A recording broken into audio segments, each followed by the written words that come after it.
Speaking with RVA Mag, King admitted that his band does live off their history a bit, stating, "We're living on our history for sure, but so is everyone else, yet we're the ones trying to push ourselves forward." He adds, "I would say Iron Maiden and Metallica, no offense, are living on past success. Metallica has toured forever on the Black record, which a lot of people don't like. I actually like it. It's heavy as can be. Is it Master of Puppets? Course not, but it's a great record. Iron Maiden for me is living off their first 3 records. Have they made good songs since then? Yeah, but they haven't made great records. I like to think we're still making great records, and as much as people come out wanting to hear Rain and Blood and Angel of Death, they also want to hear Disciple or even Implode." From there, the conversation turned to the state of the record industry. The guitarist says he no longer views album sales as a good barometer, stating, "My barometer is the live show where people show up. That means people are into the music, whether the record is selling or not. They have it, they know it, and we can play it and have them sing it right back to us. That's pretty much how it shows me people are still into, regardless of sales." Do you agree with Kerry King? Are Metallica only living at past success? And are they more or less irrelevant? Tell us your thoughts down below. During a recent interview, Slayer guitarist Kerry King talked about censorship, discussing the band's recent live debut in Singapore and being banned to play certain songs by the government due to religious beliefs. He said, "I think religion is just a big farce, and I think people use it as a crutch as opposed to dealing with the problems in their lives." This is what he said. We just played Singapore for the first time. And like the day before we played, we got there, a couple days early, I guess, do some press or whatever. And the night before we played, we found out the government came in and said, "Okay, here's 5 songs, you can't play these songs." And I thought to myself, how oppressed is your country when you're scared of music and you think by us playing this song, things are going to happen to your children? It just doesn't make sense to me. But even in the Western world, like in the States or whatever, you always have problems. Well, in the States, I know in California we had bus benches, we had like advertisements on bus benches, and one city had them all pulled. It blows me away, because common sense to me is like, if that offends you, don't look at it. Maybe somebody else won't be offended. And it's just ironic in this day and age, things like that can still happen. Is it still important for a band like Slayer nowadays to offend people? I don't even think we're trying to. I just think, we're making up music that we like and writing about subjects that we like, and it just upsets people. I mean, I knew when we did Jihad that we're going to have to answer for it, and that's okay. But, all the other ones, like I didn't write Cult because I wanted to. I didn't write Cult because I thought, people are just going to say, "Oh, these guys are the devil." Cult is how I feel. I think religion is just a big farce, and I think people use it as a crutch as opposed to dealing with the problems in their life. So, I think a lot of people think that Jihad is something like Angel of Death Part 2. Yeah, people. I knew we're going to get the exact kind of response because it's fresh. People say, "How could you write such a song?" And realistically, it's just like reading the newspaper, but it's got music put on top of it or underneath it. So you got music and you're reading an editorial from, some Muslim country, And because we didn't condemn it, just like we didn't do an Angel of Death, that makes us, Muslim sympathizers, and it's crazy. People got too much time on their hands to think about what Slayer's doing. Just listen to the music and have fun, I think people should be allowed to make their own choice. I think people should think for themselves. I think people should listen to music because they like it, not because they're listening to it to pick things out that are wrong with it. I mean, we're not all adults, but there are children on the planet, and there are people that, shouldn't even be making decisions that do. But, I'm all about answering for what I do. Like I said about the bus benches, if you don't like music, don't listen to it. If you don't like the TV show, watch another TV show. If you don't like horror movies, go see, Click, go see comedy, There's choices. You don't have to listen to this. It's not like when we put out a record and it's mandatory listening for everyone on the planet. It's not like that. You have a choice. Discussing the importance of rhythm guitar, Slayer guitarist Kerry King shared his thoughts on shredders, saying that their music tends to easily bore him as repetitive. He tells Total Guitar, "I think a lot of the shredder-type players, and I don't mean everybody, they're not very good songwriters. Players like Fire Malmsteen spend their time perfecting what they do only as far as leads. Yngwie had a run where he did some good songs, but when it became just about how many notes he can fit in a millisecond." King added, "Don't get me wrong, he's an amazing player, but after 3 songs, I'm done. He'll just keep doing it faster on a different string." Rhythm guitar is where a song is constructed.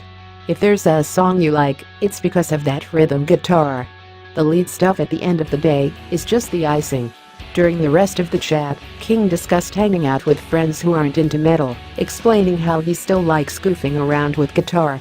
When people come over and want to listen to music most people like, say Michael Jackson or something, I'll go pick up the guitar and learn the one Eddie Van Halen played on. I'll do stupid shit like that, he said. There's this song called Push It, which got used in commercials, and I think it's funny to put that on when friends are over, pick up a guitar and play along. Everyone in the house just dies laughing. For clarity, you can turn that into a metal song. Discussing his involvement with Megadeth during the band's early stages, Slayer guitarist Kerry King praised frontman Dave Mustaine's guitar skills, but still said that he can't figure out how anyone put up with Dave's character enough to stay in the band.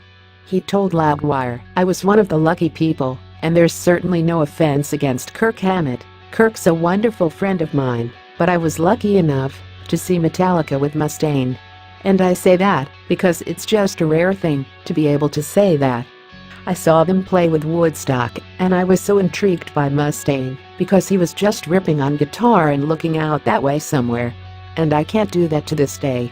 So I was just blown away at his guitar playing. And to find out, I think it was through BC Rich, cause we all played BC Rich back then, I found out that Dave was inquiring if I would play." He continued, "At the end of the day, I thought, this is a gigantic learning situation. And I also thought people would see me and know me from Slayer. Cause, I mean, we only went to the Bay Area, we only got up there. So I think, if people saw me, it would at least make them think, Slayer. So I had Slayer's best intentions in mind. I didn't go and say, hey, I want to be in Megadeth. I don't know how anybody can be in Megadeth for more than a couple of hours, cause that guy's crazy." Asked if he had any bad experiences with Mustaine during his short time in the band back in 1984, King replied, "He was cooler back then. I think there's been a lot of drugs and funny extracurriculars between now and then that helped shape who he is today. But it was good times back then. Playing all the venues Slayer played on, just, I don't know, playing different music. His stuff is definitely more, I wouldn't say intricate, cause we've got intricate parts too, but it's just, he writes riffs in a very different perspective than I, even after playing with him for a number of months. I wouldn't do it. It's just not my style." In a recent interview, Slayer guitarist Kerry King was asked for his opinion of the Swedish occult rockers Ghost, who share management with Slayer and have toured with King's band in the past. He said, "Dude, I love the imagery. I love it. I just hate the fucking music. I like them as people. You know, they've been on many tours with us. I can't get into their music. And I tried. I wanna like them, and I can't. I got their CD from Brian Slagel from Metal Blade. It was when Gary Holt first started playing with us, and I picked up Gary. And I'm like, Brian said, this is awesome, man. So we put it in, going to practice. It wasn't awesome. It wasn't awesome for me. It wasn't awesome for Gary either. I'm like, well, maybe the first song sucks. And we went to the next one. It's just not for me. I know Ghost is hugely popular, and I'm very happy for their popularity. And, like I said, they're the nicest guys you'll ever meet. It's just not my music. And I've tried so hard." Since then, an A-list school from Ghost responded to what Kerry King said, dismissing any bad blood over Kerry King comments. He said, "I don't even think that what he said was negative. He just said that he didn't like the band, that he didn't like the music. And you know, we're not for everybody. We've never tried to please everybody, so I didn't even see the negative element in what he said. It doesn't change my opinion on Slayer. I've been a Slayer fan ever since I was a kid, and I still love several of their records with all my heart." For me, it wasn't changing anything. In a recent interview, Slayer guitarist Kerry King was asked for his opinion of the Swedish occult rockers Ghost, who share management with Slayer and have toured with King's band in the past. He said, "Dude, I love the imagery. I love it. I just hate the fucking music.